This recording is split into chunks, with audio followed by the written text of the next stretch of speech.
right, folks, welcome back to the Coachville Coaching Leadership Podcast.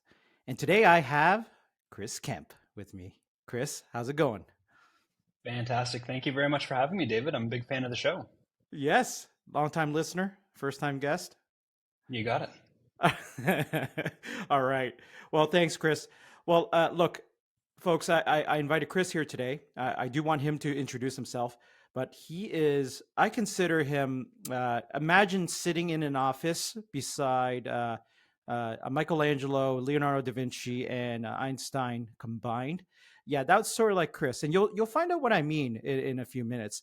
But he's both a thought leader and as well as a people leader. And so he brings a very unique perspective here. And when I say thought leader, I mean Chris used to manage the SEAL Team 6 or the special operations of technology teams at the company we worked at.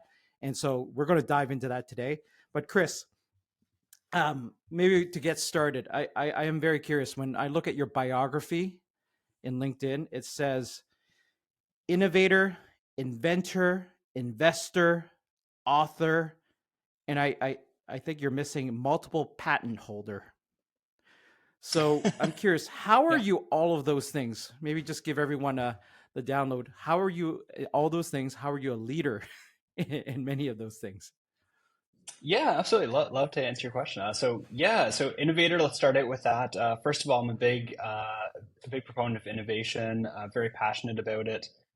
Earlier on in my career, before I went to Salesforce, I was working at a startup, and I actually found out about Salesforce, and this was in early Salesforce days, and uh, and I was like, if somebody said to me, "Hey, you got to check out the Salesforce thing," and I'm like, "Oh, okay, CRM. It sounds just super boring." So, but he's like, "No, no, no. Trust me. It's more than that. It's a platform." I'm like, okay, everybody says they're a platform. So I went and I checked it out, and at that time, this company I was working for made incentive programs. So I looked at Salesforce, and I'm like, "Hey, like salespeople need incentives." So I went and created this app, and basically, what you could do is in Salesforce, you could go and create these goals for, let's say, salespeople. So, I want you to make 20 calls per day, or I want you to convert 10 leads a week, something like that. And then they can get points in, for the program that for the company I worked for, and then you can go and redeem those points. So it's just things like that throughout my career where I make those connections and create this app. And by the way, that helped us actually get Series B2 funding.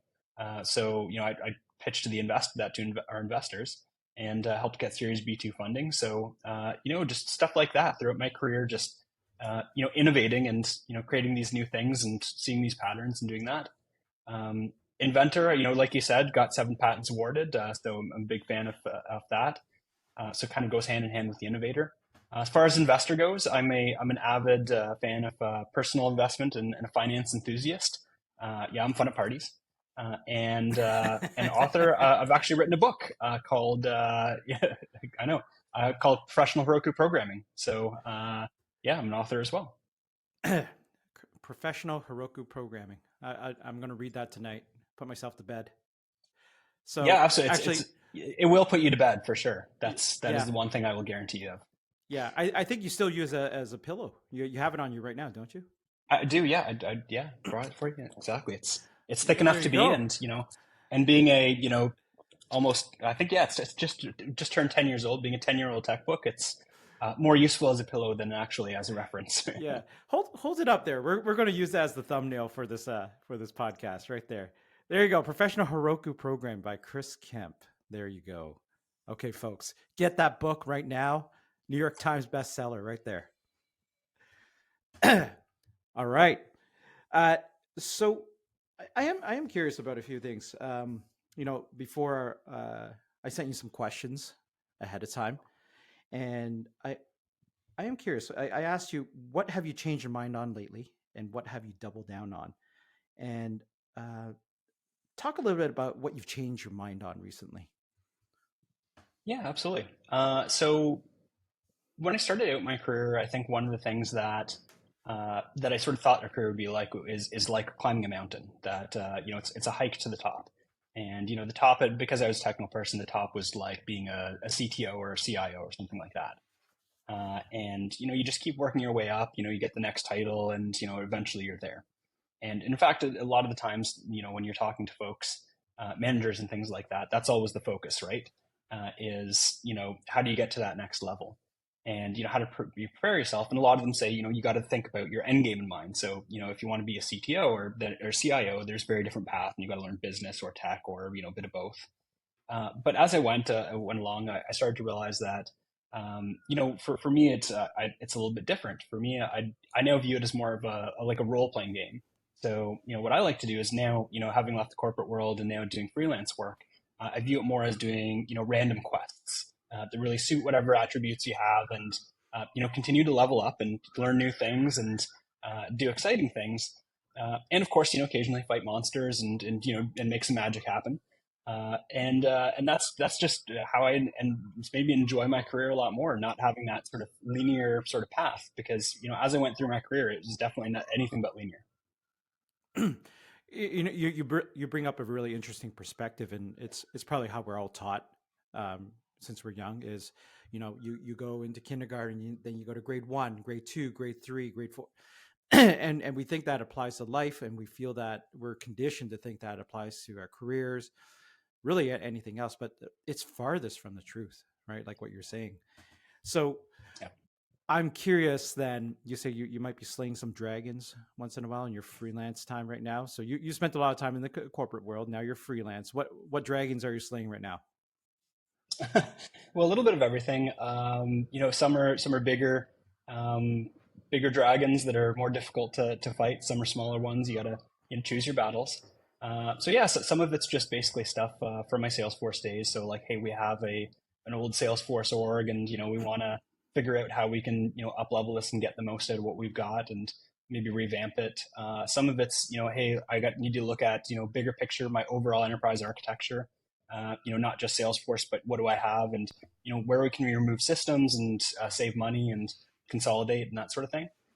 So Hmm. those are always fun ones because you can save a few bucks and justify your existence through that. But then you get the really cool ones, and the golden dragons, if you will. So I helped a company design a blockchain solution for healthcare, which is pretty neat, and also helped a company, a startup in AI, help build a go-to-market plan, because at Salesforce, through that the emerging technologies team, we're selling a lot of AI solutions, so learned quite a bit from that, from the go-to-market, and wanted to help them. So a little bit of everything.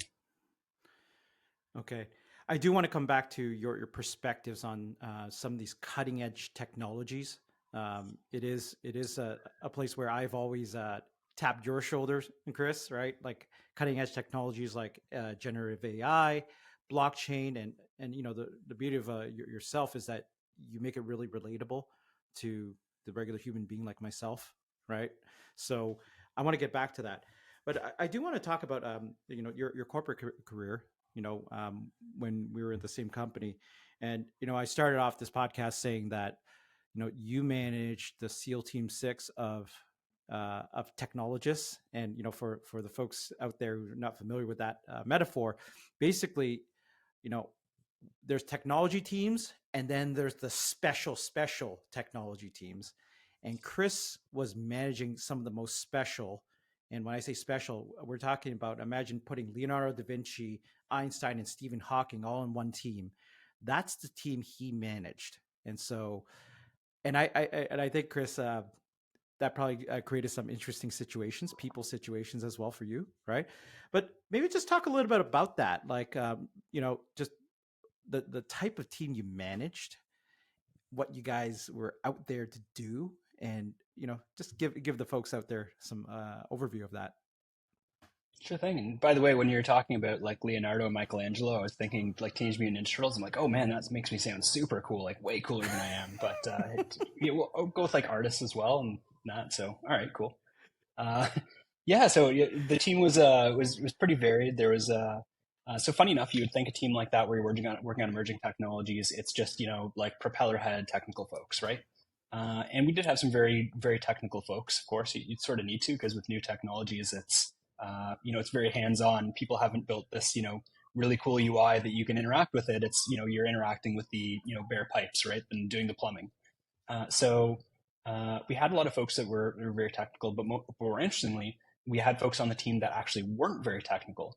Mm. And funny enough, they both did really well on the team because the not very technical people, even though they could get into a little bit into the weeds, they were very good at the go to market. So the all the things around it. So how do I get my initial customers? How do I figure out what my key use cases are so we can double down on those and use those with marketing this new solution? Things like that, and that are really important for new technologies. I would suggest even more important than the technology itself, because you can, as I always told the team, it's this is not you're not Kevin Costner. This is it's not you. If you build it, they will come. We've got to give people a compelling reason for this. Aside from a science project and deliver real business value, as opposed to just like, hey, let's tinker and make something cool. Hmm. Hmm. So talk about this, like talk about the dynamics of that team. And you and I had some side conversations. I remember in the office, like, okay, you have such high performers and high performers of the high performers. Things are things will clash at times. So talk about just how you manage some of those dynamics, some interesting situations that you might have had. Yeah, absolutely. So it's with high performers, you're inevitably going to get that. The folks that I had on my team were very intelligent and of course very opinionated. And that's why I liked having them on my team because with something like a new technology, you have to have strong opinions. You can't say yeah, it's okay. It's like you have to say no. This is what it's for. This is what you need to use it for. I think this is where it's going to go, and double down on that. So inevitably that led to clashes.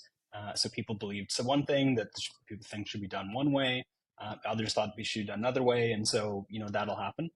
So just like any leadership, you've got to be able to manage that, and you've got to be able to first off manage the personalities and make sure everybody gets along. And at the end of the day, separates that the clashes that you have and those discussions from the team. And so, I always said, like, hey, we're going to be probably at these meetings where we're discussing our go to market and things like that. We're going to be yelling at each other, and that's okay. But you know Mm. what? We're going to go out afterwards and we're going to have dinner, and everybody's going to be happy and it's cool. And we just put that aside because, that you can have that healthy conversation and that healthy conflict. I don't think having conflict can, of course, you can have bad conflict, but it doesn't have to be a bad thing if done correctly. So I am curious, how do you do that correctly? Like I find it's easy for myself even to say, hey, like conflict is good. Let's disagree. Let's all challenge each other's ideas. But as you say, when you have very opinionated people, there's some folks who might grind on other people's gears. Some are more abrasive than others.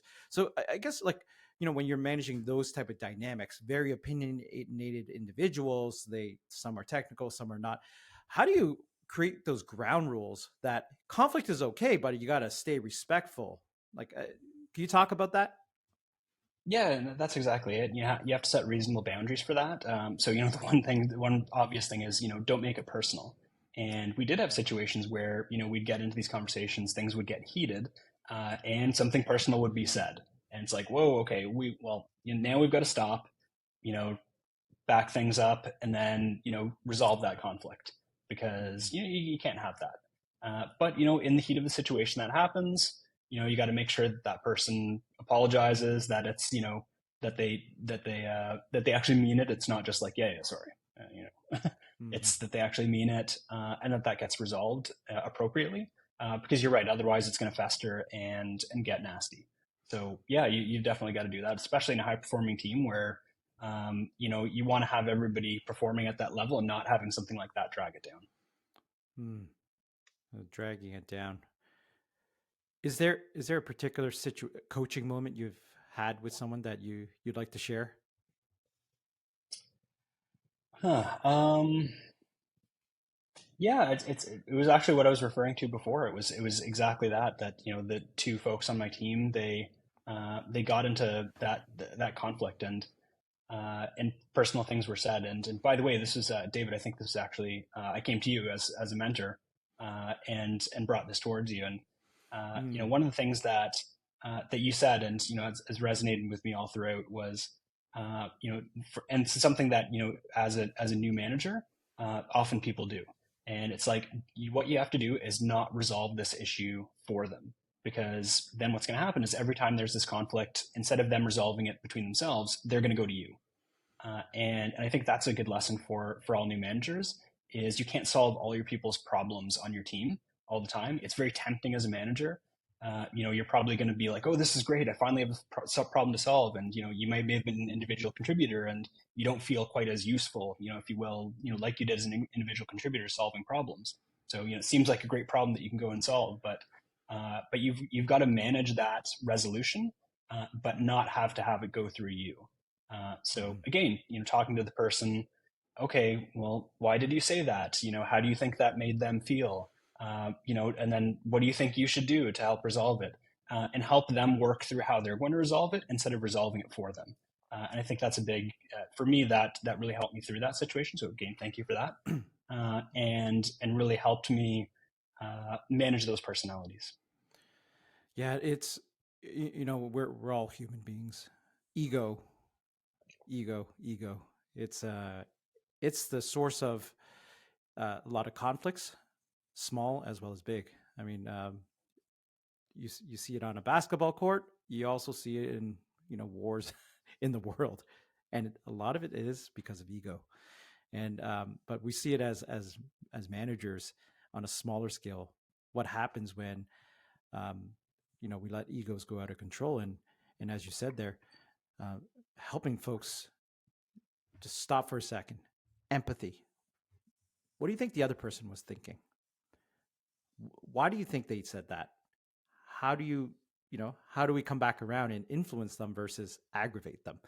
And that's like one of the strategies I found, like, oh my gosh, it works most of the time, right? Now it is something that folks need to do when they're not emotional themselves, right? When they're level headed, but just helping them understand, like, what was the other person thinking?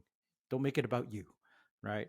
And but I could imagine for you a lot of clash of egos there. So just speaking of clash of egos, knowing that you were stepping into something like this, what what made you feel like you were ready to handle these type of situations in leadership? What made you feel that you were ready for leadership? For leadership? Well, it's interesting you ask that because I actually never really wanted to be a manager. I really fell into it, and you may remember this from my early days. But yeah, I wanted to be an individual contributor forever. I was never really interested in it. And but eventually I got really good at doing my individual contributor job. I was happy being an enterprise architect and telling people what to do and all that sort of stuff, and it makes you just go home at the end of the day and feel important.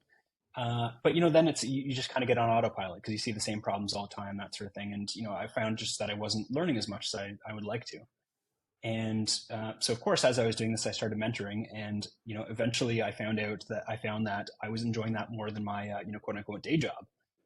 So, the problem was that there weren't any jobs out there that were really jumping to me. So, just being an operational manager, managing people like me just wasn't all that interesting. But then what happened was it came along that there was this new emerging technology team that was going to be created, and so of course the first person they asked, hey, do my boss at the time, Mike, said, hey, Chris, I know you've said that you're not interested in the least about being a manager, but there's a management job coming up.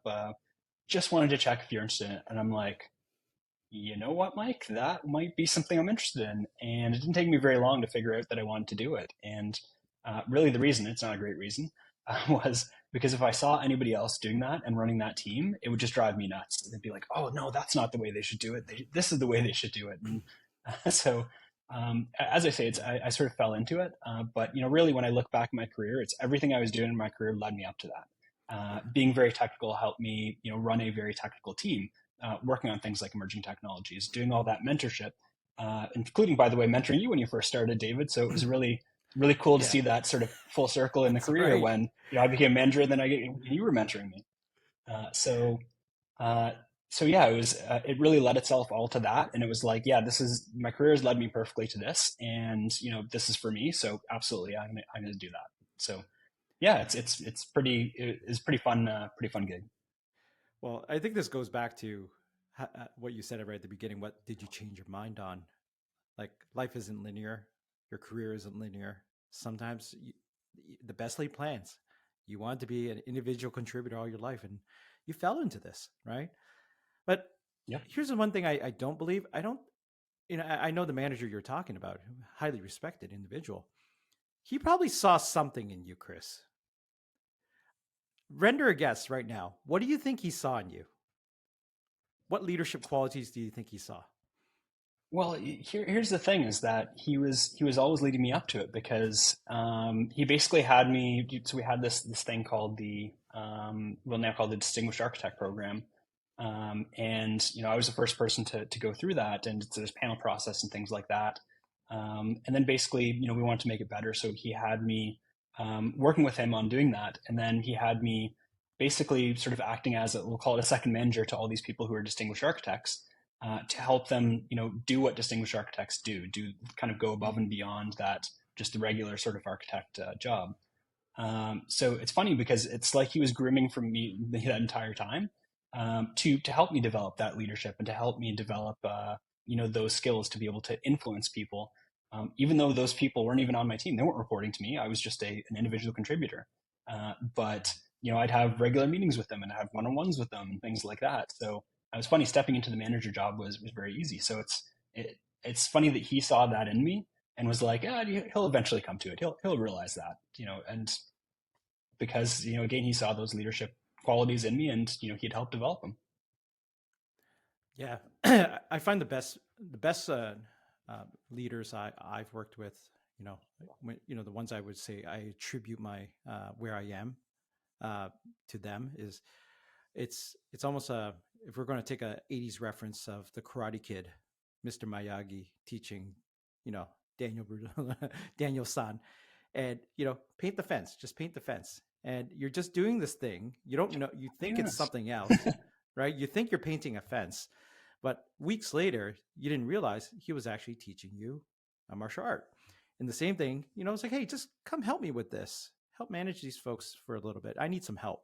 Little did you know he was grooming you for the job, right? And you were probably learning a lot of skills along the way. And those are the best managers. They know you would probably. I'm guessing he would know he knew that you would resist if you said, "I want you to be a manager, and this is what it's for." He probably like Oh yeah. maneuvered around you and say, "I just need some help here." So, Yep. well, excellent. Um, I am curious, just in your leadership journey and just with the uniqueness of the team that you did manage, I am curious, like, and maybe not even just your leadership career, just think about your career in general. What would you say are like the moments of failure that stick out? But also, what did you do about it? Yeah, absolutely. So for me, the biggest moment of failure was also a just sort of a low point in my career, just for a personal reason, and that was when I was leading the emerging technologies team. My boss, Paul, passed away, Mm-hmm. and so that was really tough because Paul was not only a manager to me, but we had a great personal relationship.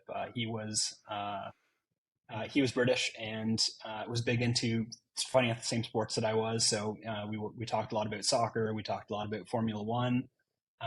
We just connected on a personal level. In fact, when I was in San Francisco once, he invited me to go see his family and meet his family, and then go to a soccer game afterwards. So it's it was more than your standard sort of manager relationship where you do your Mm-hmm. one on ones and kind of do your thing. So when he passed away, it was really tough on me, both professionally and personally. But one of the things that he always said to me was, you need to do more networking, especially outside your organization. And but for me, I was very busy. I was very like in the weeds, as every manager is, focusing on what they're doing day to day. And funny enough, I really relied on him because Paul had been, yeah, he's a senior VP. He knew half the people in the company already from his days there and previously at Oracle, who worked with a lot of those people there as well.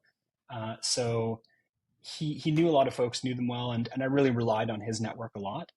And so I didn't build that myself. And so when Paul was gone, it was like, oh crap, yeah, I don't really have that, and I really should have listened to him and and done that a bit better. So as it happens, as happens all the time with big organizations, there was a reorg and things got split up, and it's one of those things where it just got a little more difficult to manage a team like mine, where we have multiple teams in multiple different orgs and managing with different managers, and then but aligning to me and the emerging technologies team and what we do. So it got really difficult to manage that, especially from a political perspective, especially because I didn't have those political connections and Mm. hadn't done that networking that Paul had told me to do. So yeah, unfortunately, at that point, I said, okay, well, as this sort of splits up, I'm going to let each of these sort of orgs go do their own thing. Train the managers to go manage this spot on their own, and then decided that was my time at Salesforce. I'd been there 11 years, so it was a good time to move on.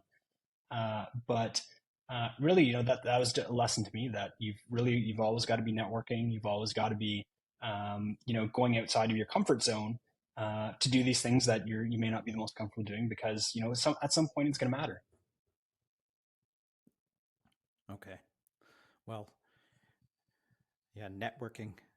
He sound Paul sounded like and I remember him. I didn't know him very well, right? But I do remember reaching out to some folks that week when I heard that he passed away. And it's funny, someone else in the same circle, similar circles, were passed away that same week. When I heard about that, it was a rough week, just overall.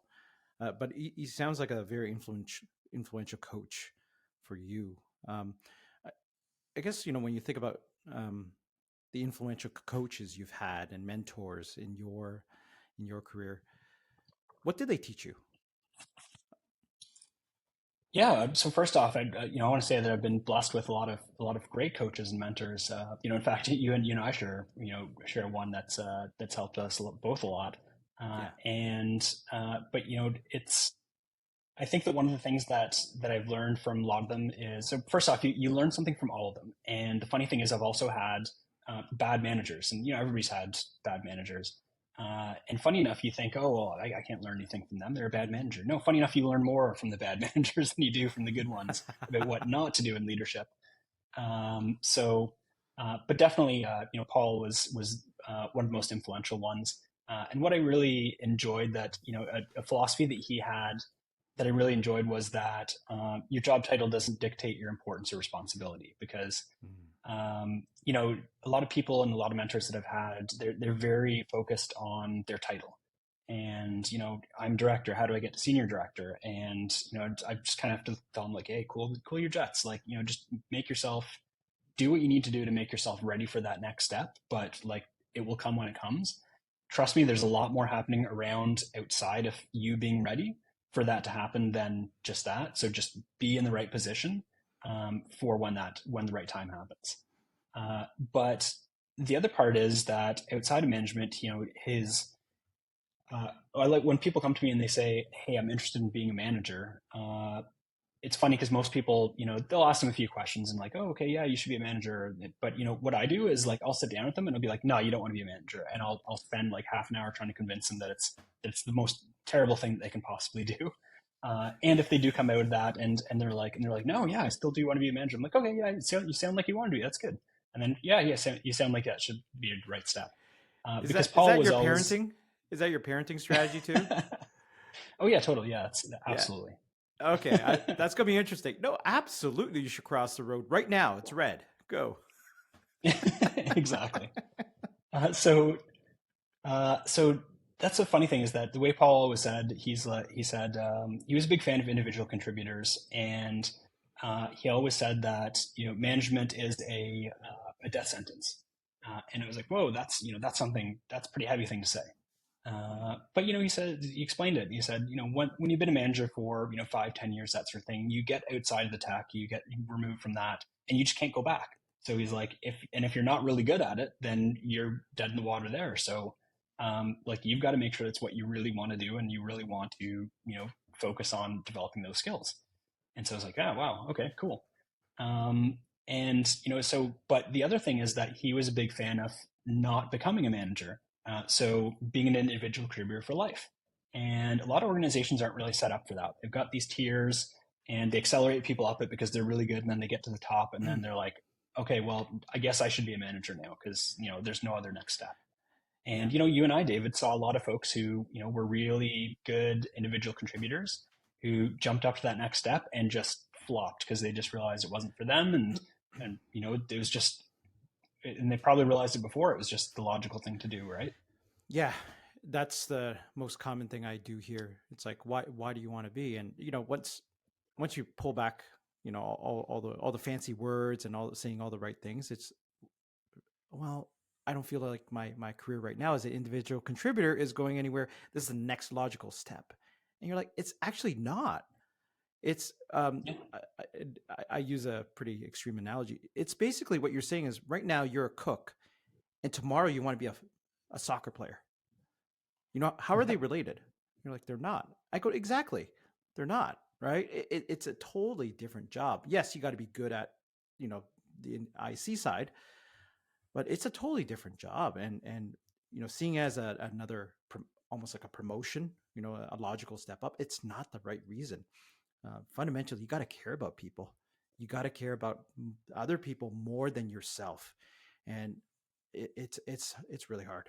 It's really hard to actually Yeah. derive success from a team of other people and to actually change your own KPIs. If you want to get very technical, your success indicators in your own mind need to be changed. If these 10 people, 30 people, whatever your organization is successful, I'm successful. And you got to be really okay not being in the spotlight anymore, right? And yeah, there's a lot Yeah. of leaders out there who are not comfortable. You can tell they're VPs, etc. You could tell they're so not comfortable, right? And they try to grab spotlight whenever that's possible. Yeah. Yeah, it's a very different skill set, and in fact, if you don't design your organization to make sure that your individual contributors can keep developing even when they get that last level, and keep doing exciting things and learning, you're going to get that. And the problem is that when you get that, then all your best individual contributors become managers, are terrible at it. So all your other good individual contributors leave. Your individual contributor is now a manager, so he's not, or he or she is not contributing. And then eventually that person leaves because they're not happy with it. Nobody's happy with them. So like Yep. everybody loses in that situation. Yep. And what Paul taught me was that don't worry about that. And individual contributors, you've hit the top. Don't worry about your title. Titles are made up things. They're just like you get the here you are a senior director, and you get the like the knighting thing, right? Mm-hmm. And you don't feel any different the next day. And in fact, the best people who get those jobs are the ones who have already been doing it anyways. So it really doesn't feel different because you're already kind of doing that anyways. So that's what I really enjoyed about Paul is like he's like, who cares? Make sure that you're building on your responsibility and your span of control. So influencing people not only in your own organization but even outside your organization. Instead of growing your team, creating an empire, doing all these things that people think as managers they should be doing to move on to the next level, and then make sure the people on your team are built so even if they're on the top, and I had a lot of folks on my team. In fact, at times more than half the folks on my team were topped out on titles. So I had to keep doing things to help them develop and keep their jobs exciting and that. And that's a challenge, but luckily we were well set up to do that, and a lot of organizations aren't, and then you get that problem, right? Yeah. Yeah. So thank you for sharing that, Chris. I do want to transition and just talk a little bit about technology, since you truly are an innovator, multiple patent holder. I do want to get your points of view on a few things, but you know what? Actually, I found something really funny in one of our my podcast questions to you. I asked you what you doubled down on recently. You said staying away from social media. Being a techie, being an innovator, being someone who helped a small company get their Series B funding, I found that pretty funny. Talk about that, staying away from social media. Right. Well, and by the way, I think this all comes from my. So I was on like BBSs and things like that using dial-up modems like way, way back in the day, and Yeah, so like I've seen the worst of what like message boards can be, and then that was when they were small and not like the entire internet. yeah, But yeah, I think we're seeing so from that, I've seen what can happen, and so I've actually, funny enough, never been on Facebook and or really any social media aside from LinkedIn. By the way, which is really difficult from a personal point of view because people like, would say, oh, hey, how come you didn't come to that event last weekend? And I'm like, what event? And they'd be like, oh, you didn't see it on Facebook? Oh, right. And then so I'd have like friends that would email me Facebook invitation stuff. So it was not only annoying for me, it was annoying for them. But yeah, just as privacy is now coming to the forefront, I'm a big proponent of personal privacy. We're seeing some of the downside of that, and also just from a psychological perspective, things like cyberbullying, Mhm. self-esteem, because what you put on Instagram is not your, here's what is happening every day. You're putting your best self, so everybody else, who's down here goes, oh, maybe I should be like that, but that's not the real person. That's you on TV, not you. Yeah, yeah. I have to say, at the start of the pandemic, that's when I fully de-invested in Facebook and Instagram. I said Hmm. no. Interesting Yep. time to do it. Yeah. I said no. This is not for me. And a lot of it just became like a dumpster fire, the whole place, right? And then you hear about all these scandals, with privacy and everything, and you're like, come on, folks, you got to figure this stuff out, right? Well, Um, even professionally, I used to tell people, hey, the best way to get fired in 5 years is start posting stuff on Twitter today, because eventually you'll just mhm. say something that'll get taken the wrong way, or just be appropriate at that time, or slightly appropriate at that time. That's inappropriate later, and it's all on record, right? So, Yep. public Oh, record. the next thing to teach our children, that's for sure. And that's I'm Oh, it's teaching gonna be a my different world one for of my them to grow teenagers up right in. now. So, Man, okay, I grew up in the day when everybody didn't have a camera in their pocket all the time, and I'm very, very happy about that. yeah, um, that's another podcast, by the way, raising children in this age. Um, I do want to take that point of view you have on social media and privacy. But that has an. Where do you think that comes in when it comes to some of this emerging technology, generative AI? Like that is probably some of the craziest stuff we're seeing. Like I know it's easy to ignore. You just say ignore it. It's going. This is probably the most disruptive I personally seen. I'm not that old, but I'm not that young either. It's most disruptive I've seen in the last few decades. What are your thoughts on that? How it's going to impact society, privacy, and all that stuff? Yeah, so privacy is definitely one thing, and aside from the safety issues, privacy being one of them, bias being another big one, because with generative AI, you type in something like CEO, and then you get a bunch of pictures of men and old men, and it's like, okay, well that's very, even the AI is very biased. But also misinformation spread, hallucinations, it making things up. Aside from that, I know you talked a lot about that with the boss, and there's also geopolitical issues as well that we'll put aside. Uh, and by the way, that to add to the conversation that you had with the boss, if anybody's interested in reading about that, what a boss kind of touched on there, that innovation grows exponentially and governance grows linearly, and that gap is where the issue is. By the way, read there's this book called Exponential by Azim Azar. It's an excellent book about exactly that. Okay. But what I want to touch on is something that probably a lot of folks are thinking about right now, which is that AI is going to take our jobs. And funny enough, when AI came up, and it was big in the, it's not new, it's been around for a very long Yeah. time, for decades. Everybody was worried about that, because like, okay, robots are going to take our jobs. But really, the evidence isn't there. It's, you take a look at, for instance, when ATMs came in, and now before, people would line up at banks, and they'd go and they'd have their paycheck that they get every week or two, or however long it was. They'd literally line up for an hour during lunchtime work, whatever, go and deposit their check, and the teller would go do that for them. And then these ATMs came along in the like the 80s, and people were worried that these tellers will not have jobs anymore. But funny enough, you look at the data, and actually the opposite happened. Tellers still had jobs, and actually there were more tellers than there were before.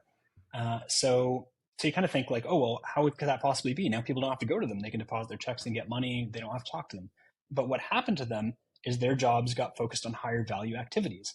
So now you go to a teller because like you need money exchanged. Oh, why do you need that exchanged? Oh, I need to do this. Oh, well, did you think about insurance? Because by the way, if you're going to the United States and you need American money, well, we sell insurance. Fantastic. Okay, yeah, that's a good idea. So they've become more um, advisors than just robotically, hey, here's your money. And same thing is going to happen to people. So people worry about with generative AI, it's going to replace me. It's going to, like, I'm an artist. People don't need artists anymore. But that's not really the case. And just the same way that calculators didn't replace people when they came out, people still you know people don't do things write things out by hand. And the same thing with generative AI is instead of an artist going and they'll make something, what they might do is they might go to generative AI and say, hey, give me 100 ideas, and they'll go and they'll pick like three or four and then kind of riff on those, and then come up with something with that. So I think for me, generative AI and how I use it in my life is, to kind of take it as a first draft or something to get ideas, and then riff on that. And in the same way, it's funny enough. Another example, in the chess world, we remember Deep Blue, beat Kasparov way Oh, back in the day, and oh yeah. so that was a big thing. Funny enough, they actually have tournaments now where you can have, obviously there's humans versus humans, and computer versus humans, but there's also with like hybrids. So you basically have a human that's aided by a computer. Hmm. And funny enough, the human aided by the computer does way better than a human, or does better than a computer on its own. And I think that's going to be the future, is that AI is not going to replace your job, but you will be replaced if you don't know how to use AI to help you. Yeah. It throughout human history, it's all about adapting, right? Uh, just think about even the bow and arrow. We take you take a bow and arrow for granted, but imagine no one figured out how to put a string on a branch and stretch it and take and take advantage of its elastic properties. So no, we're just going to keep throwing rocks, right? Oh no, we're going to be replaced. There's this bow and arrow, right? No, of course not, right? Um, Humans always find a way to make things more complicated, but also find more ways to make things better at the same time. And Yeah, we're always disrupting, right? we're always disrupting ourselves, which is good. Uh, One more question, just around your take on things. Another interesting fact about you, Chris, is that being a tech guy, you said you were an early follower of Bitcoin, Mm-hmm. cryptocurrency, but True fact. you didn't even put one penny into cryptocurrency. Talk about that. Like, why would a tech guy like yourself, an innovator like yourself, not touch cryptocurrency? Yeah. So here's the interesting thing. So I knew about cryptocurrency long, long, long ago. Like we're talking over a decade ago. In fact, this thing, I can't remember exactly when it happened, but there's this thing that happened called it's the Mount Gox incident. Mm-hmm. So I was reading about this Bitcoin thing, and it was super cool. And I was trying to figure out how I can get this Bitcoin. And I'm like, oh, I can go to exchange and get it. I was about to buy it, and then this Japanese exchange called Mount Gox got hacked, and all the people who had their money in it, all the money was gone. Mm. And so I looked at that and I was like, oh crap, okay, well, this isn't like a bank where you can like you put your money in there, and if it's all gone, well, deposit insurance, kind of helps you out. And we've seen some of that lately, Mm-hmm. helping some people out. This is very different. And so I was like, oh, geez, all right. By the way, that was when Bitcoin was, I think it was like $20 a bit US dollars a Bitcoin. So yeah, now being over $30,000, I would have made a fair bit of money. You'd see like a nice beach behind me instead of just a wall here. I think there's a beach right So behind that wall. I wish, yeah, it's yeah somewhere behind there, yeah, a long way. So, but yeah, funny enough, it's for me, it's like to be, so I don't see really see it as an investment necessarily. I see it more of a speculative sort of thing. Again, being an investor, investing in stocks and things like that. Most of mine are, which are very, very boring. Um, because I knew the risks and all the risks involved, not just with the exchange, but again, same thing with cryptocurrencies. If you have it on exchange, then it could be gone. If you have it on there's this guy who had it on his hard drive, and he had the digital key, and he accidentally threw out the hard drive, and he's in the UK. And now he's spending millions of dollars going to get it because he figured out there's like 40 million pounds of money in Bitcoin on that thing, which he knows is in this, you know, huge dump. And it actually at that point is worth actually going to check it out and find it. They won't let him, but anyways, that's a whole different story. But the problem is that when you know all the risks involved, unfortunately for me, that made it much more difficult for me to pull the trigger on it.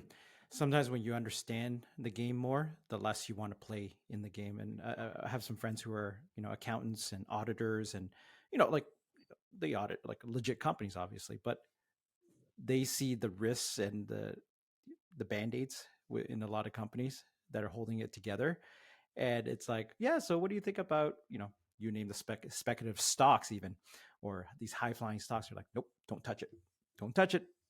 Ignorance It, is bliss, right? yeah, they're like, don't touch it. I'm too close to the sun. I've seen what happens in these companies, right? Yep.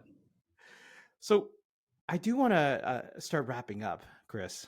And if you were 20, if you were 20 years old again, what would you like to know from your current self?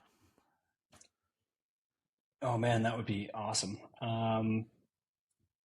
Yeah, well, I mean, first off, I tell myself that that the career that you're going to have is not how you pictured it, and it's so for me, it's going back to the it's very much like a journey, and you just kind of go where you go, and it's okay, because at first that really I was just so focused on the next step that that I didn't think about that, and really for me it's and it goes back to what I was saying earlier.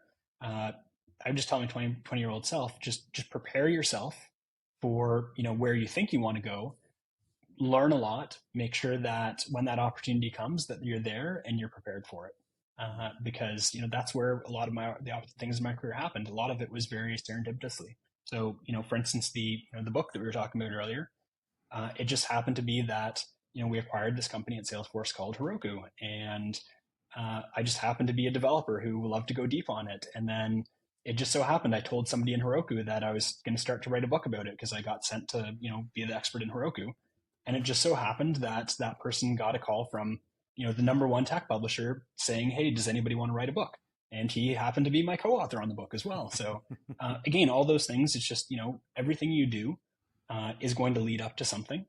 So just make sure that you're prepared and good things will happen. Be prepared and good things will happen.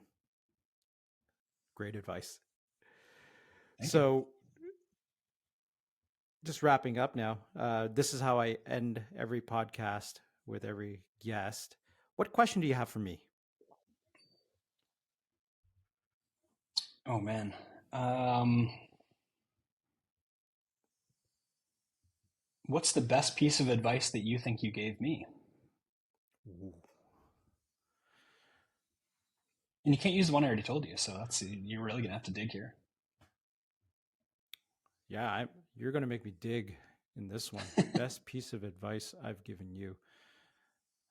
I've probably given you so much that you filter out You most really of it, I'm have. sure. Yeah. I'm going to have to validate this against you.